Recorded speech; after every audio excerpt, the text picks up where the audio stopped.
ஒரு லெவல் போயிட்டு higher level போய் ப்ராஃபிட் புக் முடிஞ்சு இப்போ ஒரு கன்சால்டேஷனில் கொஞ்சம் கூல் ஆஃப் ஆகிருக்கு. ஒரு காலகட்டத்தில் இந்த எம்சிஎக்ஸ் கோல்டுன்னு ஒன்று அறிமுகப்படுத்தினாங்க பார்த்தீங்க பங்குச்சந்தையில். அப்போ அந்த ஆபரண பொருள் காட்சி பொருளாக இருந்த தங்கம் வர்த்தக பொருளாக மாறிடுது. மெரிபா பன்னீர் சோடா, ஐ ட்ரஸ்ட் மெரிபா. இப்போ கடந்த காலத்தில் பார்த்தீங்கன்னா கடந்த அக்டோபரில் இருந்து தான் தங்கம் வந்து மனாவரியாக ஒரு 50-55% ஏறிடுது. நல்ல லாபம், முதலீட்டாளர்களுக்கு நல்ல லாபம், வர்த்தகர்களுக்கும் நல்ல லாபம், தொழில்நுட்பத்தை ஃபாலோ பண்ணி சம்பாதிச்சவங்களும் இருக்காங்க. தங்கம் எகிர்கிறது, பங்குச்சந்தை தடுமாறுகிறது. எப்பவுமே பங்குச்சந்தைக்கும் தங்கத்துக்கும் ஒரு கான்ட்ரரி உண்டு. 2026-27 4000 எட்டுவதற்கான அப்போ என்ன அர்த்தம், இங்கே இந்தியன் மணிக்கு அந்த ஹையை தாண்டி போகிறதுக்கான வாய்ப்புகளும் இருக்குங்க. தங்கத்துக்கு ஒரு வேலை வாய் இருக்குது, தங்கம் பேசுது அப்படின்னா தங்கம் என்ன பேசும், மக்கள்கிட்ட என்ன சொல்லும்? தம்பி, நான் உனக்கு ஒரு வாய்ப்பு கொடுத்தேன்ப்பா, இப்பவும் கொடுத்துருக்கேன்ப்பா, என்னை கொஞ்சம் கொஞ்சமாக நீ நேசி, என்னை கேட்டு பயப்படாத, நான் உனக்காக சப்போர்ட் பண்ணுறேன். இப்போ நகை சேமிப்பு திட்டம் பார்த்தீங்கன்னாக்கா பொதுவாகவே 12 மாதத்துக்கு எந்த நகைச்சீட்டும் இருக்கிற மாதிரி எனக்கு தெரியலை. ஏன்னா 11 மாதம் தான் வச்சுப்பாங்க. 11 மாதம் மேலே அந்த 365 நாள் தாண்டி இருக்குன்னா. ரிஃப்ளெக்ட் வணக்கம், நான் உங்களுக்கு இன்றைக்கி நம்ம கூட நேர்காணலில் யார் இணைந்திருக்காங்கன்னு பார்த்தீங்கன்னா ஃபினான்ஷியல் பிளானர் கோ விஸ்வநாதன் அவர்கள் தான் இணைந்திருக்காரு. வணக்கம் சார். வணக்கம் விக்ரம், நல்லா இருக்கீங்களா? நல்லா இருக்கேன் சார், நீங்கள் எப்படி இருக்கீங்க? அருமையாக இருக்கு சார், சொல்லுங்கள் சார். நம்ம வீடியோ மோஸ்ட்லி வந்து பார்த்திங்கன்னா மக்கள் ரொம்ப வரவேற்கிறாங்க, ஏகப்பட்ட நல்ல நல்ல கமெண்ட்ஸ்லாம் வர ஆரம்பிச்சிருக்கு, சந்தேகங்களும் கேட்டுட்ருக்காங்க. இப்போ அந்த சந்தேகங்கள்லாம் கேள்வியாக எடுத்துகிட்டு வந்து அவங்க இந்த நேர்காணல் நம்ம பார்க்கலாம் சார். ரொம்ப அருமை. என்ன கேட்டீங்கன்னா, நம்மளுடைய கருத்துக்கள் எல்லாத்துக்கும் எல்லாம் தெரியாது. தெரிஞ்சுக்கணும்னு ஆர்வமாக இருக்கிறவங்களுக்கு தெரியறதுக்கான வாய்ப்புகள் இல்லை. இப்போ ரிஃப்ளெக்ட் லைஃப் ஸ்டைல் இது மூலமாக என்ன கேட்டிங்கனாக்கா எல்லாமே நமக்கு லைஃப் ஸ்டைல் தானே. அப்போ அதை வந்து நம்ம எப்படி ஃபோக்கஸ் பண்ணுறோங்கிறது, நம்ம கடந்த ஒரு வீடியோ பார்த்தீங்கன்னாக்கா எல்லாருமே நல்ல ஒரு வரவேற்பு கொடுத்தாங்க. நிறையா தொலைபேசியில் கூப்பிட்டு நீங்கள் கொடுத்த நம்பரை வச்சு பேசுவாங்க. என்னால் முடிஞ்ச அளவுக்கு அவங்களுக்கும் வழிகாட்டிக்கிட்டு இருக்கேன். இந்த பதிவில் சொல்லக்கூடிய கருத்துக்களில் உங்களுக்கு ஏதாவது விவரங்கள் வேணும்னாலும் கேளுங்கோ. எனக்கு தெரிஞ்சது என்னால் முடிஞ்ச அளவுக்கு நான் வந்து ஓரளவுக்கு தெரிவிக்க தயாராக இருக்கேன். ஃபர்ஸ்ட் நம்ம டிஜிட்டல் கோல்டு பற்றி பார்ப்போம். சரி. முன்னே வந்து லாக்கரில் தான் இருக்கும் கோல்டு, இப்போ வந்து பார்த்திங்கன்னா எல்லாரோட ஃபோனுக்கும் வந்து வர ஆரம்பிச்சிச்சு. டிஜிட்டல் கோல்டுன்ற ஒரு வடிவத்தில் வருது.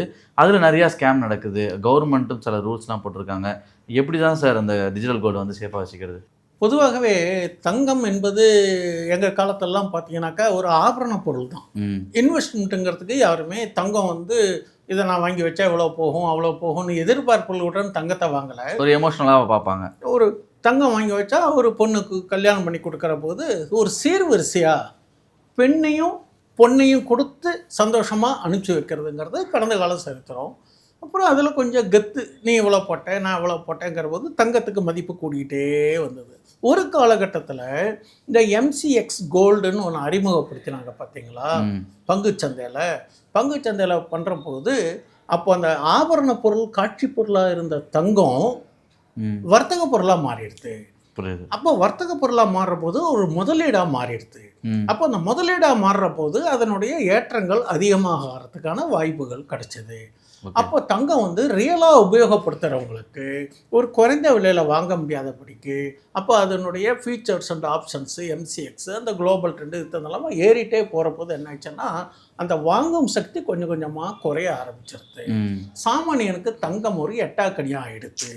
இந்த மாதிரி ஒரு பக்கம். இப்போ கடந்த காலத்தில் பார்த்தீங்கன்னா கடந்த அக்டோபரில் இருந்து தான் தங்கம் வந்து மனாவரியாக ஒரு 50-55% ஏறிடுது.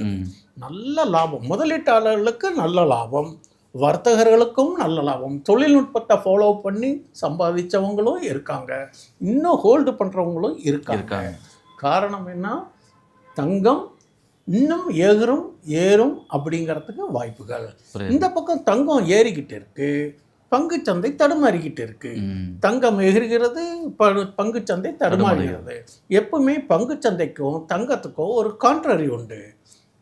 Dollar inflation of US and rate of interest குறைய தங்கம் ஏறத்துக்கான வாய்ப்புகள் இருக்குது. இது குளோபல் ட்ரெண்டு.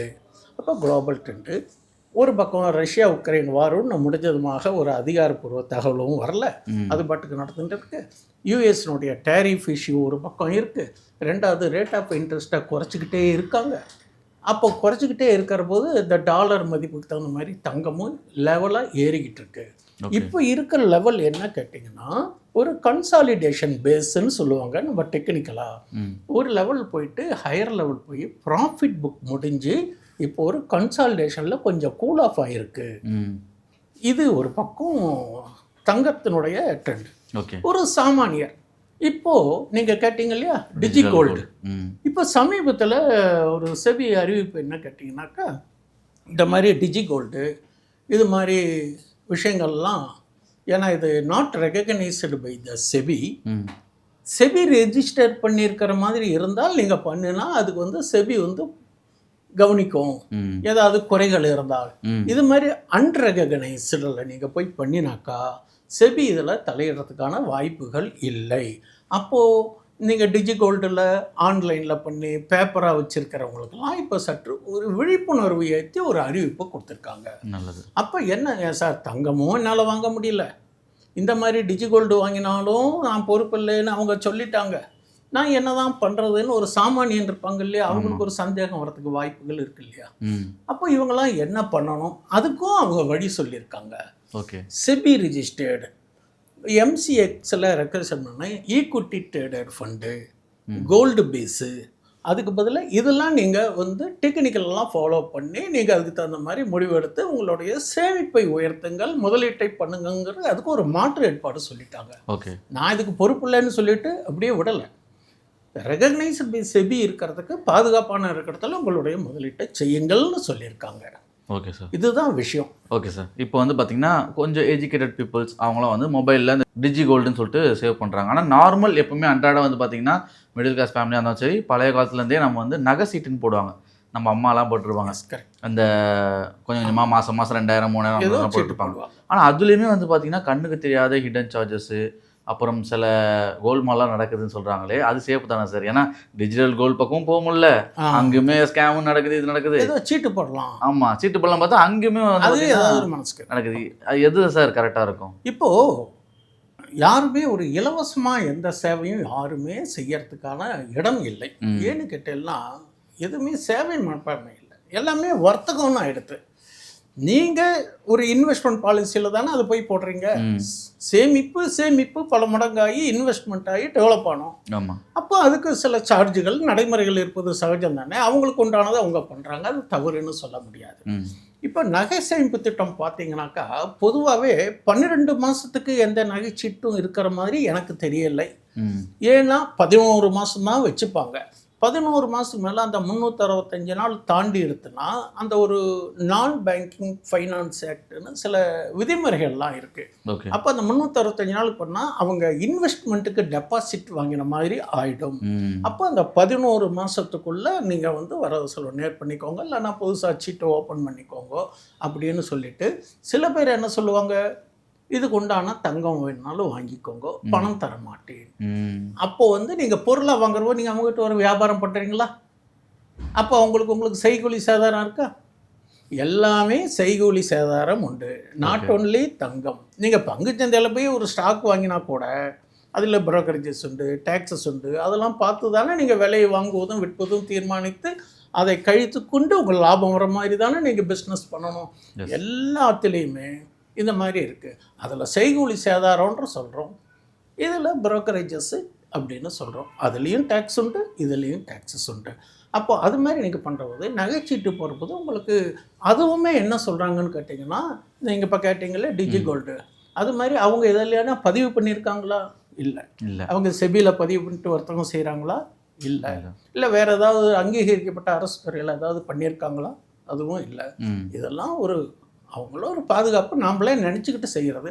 இதெல்லாம் நீங்கள் இப்படியெல்லாம் பண்ணி நீங்கள் மாட்டிக்கிட்டால் நாங்கள் எதுவும் பொறுப்பு இல்லை, உஷாராக இருங்க மக்களே அப்படின்றது தான் செபி ஒரு அறிவிப்பு கொடுத்துருக்காங்கங்கிறது என்னோடது பார்வையில். Okay sir. நம்ம பார்த்தோம் கடந்த அக்டோபர்லேருந்து தங்க விலை வந்து செம்மையாக ஏறிச்சு, கிட்டத்தட்ட 50% மேலே ஏறிடுச்சு. இப்போ வந்து பார்த்தீங்கன்னா தங்கம் வாங்குறதே ஸ்டாப் பண்ணிட்டாங்க. ஏதாவது முக்கியமான ஒரு அவசியம், கல்யாணம் அந்த மாதிரினா தான் வாங்குறாங்க. மற்றவங்க எல்லாமே நானும் உள்பட வந்து வெயிட் பண்ணி பார்த்துட்டு இருக்கேன் என்ன ஆக போகுதுன்ட்டு. தங்க விலை எப்படி சார் இருக்கும்? அடுத்த 10 வருஷம் கூட வச்சுங்களேன், அடுத்த 10 வருஷம் தங்க விலை எப்படி இருக்கும் சார்? எங்கள் காலத்தில் ஒரு பாடல் ஞாபகப்படுத்துகிறேன், உங்களுக்கு தெரிய வாய்ப்பு. தங்கத்திலே ஒரு குறை இருந்தாலும் தரத்தினில் குறைவதுண்டோன்னு பாடல். தங்கம் இன்னைக்கு அதனுடைய தரம் குறைவதில்லை என்பதற்கு நான் ஒரு சின்ன எடுத்துக்காட்டு. நீங்கள் வரக்கூடிய 10 வருஷத்தை கேட்குறீங்க. இப்போ நான் கடந்த 10 ஆண்டுகளில் சொன்னால் தானே உங்களுக்கு எதிர்வரும் 10 ஆண்டு காலத்தில் அதனுடைய ட்ரெண்டு தெரியும்ன்ட்டு இப்போ சொல்கிறேன். ஓகே. இப்போது 2010 18,500, 2011 26,400, ஒரு சவரன். ஆமாம் ஒரு சவரன். 2012 31,050, 2013 29,600, 2014 28,600 ரூபா, 2015 26,343. இந்த இடத்துல மட்டும்தான் கொஞ்சம் கரெக்ஷன்ஸ் வந்திருக்கு, மறுபடியும் ஏறி எடுத்து 2014 28,623, இப்போ 2017 29,667, 50, 2018 31,438 ரூபா, 2019 35,220, ஏறுமுகம் தான். ஆமாம். 2020 48,651 ரூபா. கோவிட் டைம் முடிஞ்சு 2021 பார்த்தீங்கன்னா 48,720. இப்போ ஒரு கன்சால்டேஷன் இருக்குது பார்த்தீங்களா? அதே மாதிரி கன்சால்டேஷன் அப்போ நடந்திருக்கு. அதுக்கப்புறம் 48க்கு அப்புறம் 2022 பார்த்தீங்கன்னா எகிரிடுது 52,670. இப்போ ஒரு கன்சாலிடேஷன் அப்படின்னா அது இறங்கி கொஞ்சம் இலைப்பாரி தன்னுடைய வேகத்தை அதிகப்படுத்துவதற்காகத்தான் கடந்த கால சரித்திரம் இருக்குது. ஓகே.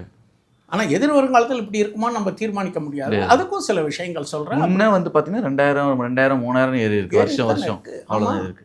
அப்போ 2022 52,670, 2023 65,330, 2024 77,913, 2025 கடந்த சில மாதங்கள் வந்து 88,400 முடிஞ்சு கிட்டத்தட்ட ₹1 எட்டி பார்த்தாச்சு, தாண்டியாச்சுன்னு சொல்லலாம். ஓகே. இப்போது இது கடந்த 10 ஆண்டுகளில் நீங்கள் பார்த்த இந்த டேட்டா படி என்ன ஏறிக்கிட்டே இருக்குது. ஏதோ ஒரு 1 or 2 இயர்ஸ் மட்டும்தான் கன்சாலிடேஷன் ஆகிருக்கு, குறையிலையே, அப்படியே நிலைப்பாடாக இருந்திருக்கு. இப்போ அதே மாதிரி இப்போ வந்து டெக்னிக்கலாக ஒரு இண்டிகேட்டர் பேஸ் பண்ணி சொன்னீங்கன்னாக்கா ஓவர் பாட்டு முடிஞ்சு இப்போது கரெக்ஷன் ஸ்டேஜில் இருக்குது.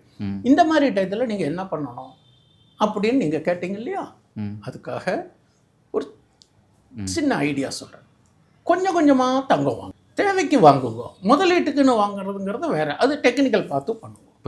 தேவைக்கு கொஞ்சம் கொஞ்சமாக வாங்குங்க. இப்போ குழந்தைக்கு ஒரு 10 வயசுனா அது 22 வயசில் இது பண்ணுறம்போது அப்போ தங்கம் வந்து பார்த்தீங்கன்னாக்கா இன்னொரு விஷயம் என்ன சொல்கிறீங்கன்னாக்கா ஒரு கோல்ட்மேன் சாட்ஸே, மோர்கன் ஸ்டான்லி இந்த மாதிரி பன்னாட்டு நிறுவனங்களுடைய கணிப்பு என்ன அப்படின்னு கேட்டேன்னா அவுன்ஸ், டாலர் அவுன்ஸில் சொல்லுவாங்க.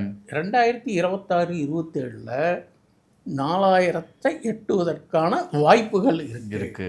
அப்போ என்ன அர்த்தம்? இங்கே இந்தியன் மணிக்கு அந்த ஹையை தாண்டி போகிறதுக்கான வாய்ப்புகளும் இருக்குங்கிறது அவங்களுடைய டேட்டா விஷயத்தை நான் படித்ததை சொல்கிறேன். எல்லாருமே வந்து இன்வெஸ்ட்மெண்ட்டுக்குன்னு ஒரு ஏஜ் இருக்குது அப்படின்னு சொல்கிறாங்க. ஏன்னா சின்ன வயசில் யாருமே இன்வெஸ்ட்மெண்ட் பற்றி யோசிக்க மாட்டாங்க. ஒரு 20 வயசு பையன் என்ன யோசிப்பாங்க, நம்ம என்ன பைக் வாங்கலாம், என்ன லேப்டாப் வாங்கலாம், அந்த மாதிரி தான் போயிட்டுருப்போம் ஒழிய இன்வெஸ்ட்மெண்ட் பற்றி ஸ்டார்ட் பண்ண மாட்டாங்க. ஒரு பர்சனுக்கு ஒரு லைஃப்பில், இந்த காலத்து லைஃப்பில் இன்வெஸ்ட்மெண்ட் எந்த ஏஜ்லேருந்து ஸ்டார்ட் பண்ணால் கரெக்டாக இருக்கும் சார்? நீங்கள் கல்லூரி படிப்பு முடிஞ்சு 22-21 வயசில் ஒரு ஸ்டேஜுக்கு வரீங்க. ஆரம்ப நிலையிலே உங்களுக்கு அதிக சம்பளத்துக்கான வாய்ப்புகள் கிடையாது, குறுகிய சம்பளம். அந்த இடத்துல ஒரு சர்வீஸ்க்கு எதிரான ஒரு 27-28 என்னுடைய கணக்கு சொல்கிறேன் ஒரு ஸ்டாண்ட் ஆவீங்க. அப்போ உங்களுக்கு அதனுடைய பகுப்பாய்வு செய்யும் திறமையும் வந்துடுது, பணமும் வருது. அப்போ என்ன பண்ணணும்னு கேட்டீங்கன்னா மைண்டை ஸ்டடி பண்ணிக்கணும், சேவிங்ஸ் பண்ணணும், செலவுகள் பண்ணுங்கள், என்டர்டெயின்மெண்ட் பண்ணுங்கள். இந்த வயசில் அனுபவிக்காமல் நம்ம எந்த வயசில் பண்ண போகிறோம்? என்ஜாய் பண்ணுங்கள். பட் அதுக்கு ஒரு சிறிய தொகையை ஒதுக்கிட்டு உங்களுக்கு அப்போ இன்னும் ஃபேமிலிலாம் இருக்காது, சேவிங்ஸ்க்கான வாய்ப்புகள் இருக்குது. 26-27 நீங்கள் ஒரு எஸ்ஐபி ஆரம்பிக்கலாம். எஸ்ஐபி ஆரம்பிக்கணும் அப்படின்னா உங்களுக்கு டிமேட் அக்கௌண்ட்டு இருக்கணும். அந்த டிமேட் அக்கௌண்ட்டெல்லாம் எங்கே பண்ணணும், எப்படி பண்ணணும், அதுக்கு என்ன எவிடன்சஸ்ஸு, டாக்குமெண்ட்ஸ் என்ன கொடுக்கணும்னு புரோக்கர்ஸ் ஆஃபீஸ் இருக்குது, நீங்கள் அங்கே அப்ரோச் பண்ணுங்க. இல்லை என்றால் உங்களுக்கு ஏதாவது இதுபடி எஸ்ஐபி போடணும், மியூச்சுவல் ஃபண்ட்ஸ் போடணும், நான் இந்த வயசு சார் எனக்கு இந்த மாதிரி இன்கம் இருக்குது, நான் ரிட்டையர் ஆனதுக்கப்புறம் சௌரியமாக இருக்கணும், அந்த எஸ்ஐபியை வந்து எஸ்டபிள்யூபியாக மாற்றணும். இது வந்து சிஸ்டமேட்டிக் இன்வெஸ்ட்மெண்ட் பிளான். அது வந்து சிஸ்டமேட்டிக் வித்ட்ராயல் பிளான். ஓகே. விதைகள் விருஷமாகணும். விதையை போட்டுட்டு ஒரு தென்னை மரம் நட்டுறீங்க. தென்னை மரம் நட்டால் 5 ஆண்டுகள் கழித்து அதுக்கு பலன் இருக்கும். அது 2 தலைமுறைகளுக்கு தன்னால் முயன்ற அளவுக்கு கொடுக்கறது. தென்னை மரம் மாதிரி நமக்கு வளர்ச்சி கொடுக்கக்கூடிய அளவில் நம்ம மியூச்சுவல் ஃபண்ட்ஸ் இருக்கணும். ஓகே. அதனுடைய பலன்கள் எஸ்ஐபி ஆரம்பித்து அந்த முதிர்வடைஞ்சு அந்த காம்பவுண்டிங் ஆஃப் மணி டெவலப் ஆகி அதுக்கப்புறம் ஒரு கார்பஸ்ன்னு சொல்லுவாங்க இல்லையா, அது வந்த உடனே அது அசலை அப்படியே நீங்கள் வச்சுக்கணும். வச்சுக்கிட்டு பகுதியாக நீங்கள் வந்து சிஸ்டமேட்டிக் வித்ட்ராயல் பிளான். அப்போ வந்து இருக்கிற காஸ்ட் ஆஃப் லிவிங்க்கு ஒரு 30,000 40,000 வந்தால் தான் உங்களால் டே டு டே லைஃப் ஓட்ட முடியுங்கிறதுக்கு இப்போவே நீங்கள் வித்திட்டால் அதனுடைய வினைப்பயன் பின்னாடி தெரியும். திணையை விதையுங்கள், திணையை அறுவடை செய்யலாம். Okay sir. இதில் ஏதாவது டவுட் இருந்தால் கூட உங்கள் நம்பருக்கு காண்டாக்ட் பண்ணலாம் இல்லையா? ஆமாம், கேளுங்க. நிறைய ஆலோசனை இருக்குது. உங்களுக்கு எஸ்ஐபி தான் வேணுமா, மியூச்சுவல் ஃபண்ட்ஸ் வேணுமா, இல்லை ஸ்டாக்ஸ் வேணுமா, இல்லை எனக்கு இதெல்லாம் ஒன்றுமே தெரியாது சார், வேறு ஐடியாவும் இருக்குது. ஓகே சார், சொல்கிறேங்க. ஓகே. நம்ம எப்பவுமே இன்டர்வியூவில் வந்து ஒரு லாஸ்ட்டாக ஒரு ஃபன் அண்ட் அட்வைஸ் ஒரு கொஸ்டின் கேட்போம். அந்த மாதிரி இது ஒரு க்ரியேட்டிவாக கேட்குறேன், சரிங்களா? தங்கத்துக்கு ஒரு வேளை வாய் இருக்குது, தங்கம் பேசுது அப்படின்னா தங்கம் என்ன பேசும், மக்கள்கிட்ட என்ன சொல்லும் இந்த இப்போ இருக்க சுச்சுவேஷனில்? தம்பி, நான் உனக்கு ஒரு வாய்ப்பு கொடுத்தேன்ப்பா, இப்பவும் கொடுத்துருக்கான்ப்பா. என்னைய கொஞ்சம் கொஞ்சமாக நீ நேசி, என்னை கேட்டு பயப்படாத, நான் உனக்காக சப்போர்ட் பண்ணுறேன். என்னை கொஞ்சமாக நீ என்னை சேர்த்திக்கோ. நான் கொஞ்சம் தள்ளி போனால் கூட என்கிட்ட நீ வந்து கொஞ்சம் கொஞ்சமாக வா. அப்படின்னா கொஞ்சம் கொஞ்சமாக வானா, நீ கொஞ்சம் கொஞ்சமாக முதலீடு போட்டு என்னை விடாமல் பிடிச்சிக்கோ. விட்டுறாத, அப்படி விடாத. என்னை விட்டால் ஒரு காலத்தில் நீ கண்ணீர் விடுவாய். அதனால் என்னை பயந்துட்டு விடாத. நான் இப்போ ஒரு கரெக்ஷன் ஸ்டேஜில் இருக்கேன். இன்னும் கூட கொஞ்சம் இறங்குறதுக்கான வாய்ப்புகள் இருந்தாலும் அட் அ டைத்தில் நீ லம்சமாக போட்டு என்னை நீ பிடிச்சி வச்சுக்க வேண்டாம்ப்பா. கொஞ்சம் கொஞ்சமாக பிடிச்சி வச்சுக்கோ. மகளுக்கோ மகனுக்கோ எதிர்காலத்தில் நான் ஆதரவாக இருப்பேன் அப்படின்னு ஆதரவு குரல் தான் கொடுத்துருக்குங்கிறது என்னுடைய கற்பனை. ஓகே விவர்ஸ், இந்த நேர்காணல் நம்ம நிறைய விஷயங்களை பற்றி பேசணும். நீங்கள் கேட்ட கொஸ்டினும் சில கொஸ்டின்ஸ்லாம் நான் சார்கிட்ட கேட்டிருக்கேன். இன்னும் பல கொஸ்டின்ஸ் இருக்குது. அதெல்லாம் வந்து பார்த்தீங்கன்னா இன்னொரு நேர்காணலில் பார்க்கலாம். அது மட்டும் இல்லாமல் உங்களுக்கு ஏதாவது சில கொஸ்டின்ஸ் இருந்தால் கீழே கமெண்ட் செக்ஷனில் கேளுங்க. அதையும் கலெக்ட் பண்ணிட்டு அடுத்த இன்டர்வியூவில் வந்து நான் கேட்குறேன். இல்லை எனக்கு அவசரமாக வேணும், உடனே தெரிஞ்சுக்கணும்னா சாரோட நம்பர் வந்து கீழே டிஸ்கிரிப்ஷனில் கொடுக்குறோம். அதை காண்டாக்ட் பண்ணி சார்கிட்ட நீங்கள் கேட்டு தெரிஞ்சுக்கலாம். ஓகே சார், இந்த நேர்காணல் நிறைய விஷயங்கள் எங்களோட பகிர்ந்துட்டீங்க. நேரத்துக்கு நன்றி சார். நன்றி.